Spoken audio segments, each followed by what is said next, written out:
L'Espagne est le dernier pays à interdire l'utilisation du vaccin contre le coronavirus AstraZeneca aux personnes âgées. Le ministère de la Santé du pays a déclaré que le vaccin serait administré aux 18-55 ans, citant uniquement un manque de données sur son utilisation parmi les membres plus âgés de la population. L'Espagne rejoint ainsi l'Allemagne, la France et l'Italie, entre autres, pour restreindre l'utilisation du vaccin. Je crois que c'est une bonne nouvelle en ce qui concerne le retard avec les autres vaccins. C'est bien que nous obtenions plus de réserves de cette autre société. C'est bien d'obtenir l'immunité collective. C'est une bonne décision car les essais du vaccin AstraZeneca n'ont pas inclus de personnes âgées de plus de 55 ans. De plus, les plus de 55 ans ont moins d'immunité innée. Elles réagiront donc moins bien au vaccin AstraZeneca.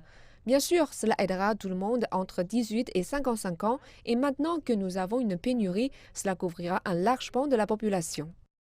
L'Espagne attend la livraison d'1,8 million doses d'AstraZeneca ce week-end, alors qu'elle tente d'accélérer le rythme de l'inoculation afin d'atteindre son objectif de faire vacciner 70% de la population d'ici l'été. Mais c'est l'apparition de nouvelles souches de coronavirus qui suscite le plus d'inquiétude. Vendredi, le pays a enregistré son tout premier cas d'un variant brésilien. Un homme âgé de 44 ans qui est arrivé à Madrid en provenance du Brésil a été testé positif à son arrivée.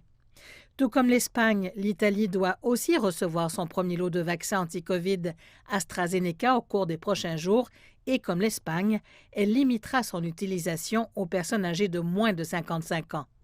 L'Union européenne est critiquée pour sa lente distribution des vaccins, alors que son ancien membre, le Royaume-Uni, a lui réussi à s'approvisionner en vaccins. Parce qu'on ne doit pas vacciner un pays ou un autre. Et que dirions-nous aujourd'hui si la France et l'Allemagne étaient en compétition sur les vaccins, chacun ou à acheter ou à produire?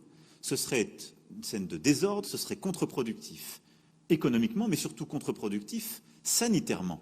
Car nous ne sortirons de cette épidémie qu'en Européens quand nous aurons vacciné suffisamment de nos populations. Mais si le nombre de nouveaux variants continue d'augmenter, les querelles actuelles de l'UE au sujet des vaccins anti-Covid-19 pourraient devenir inutiles.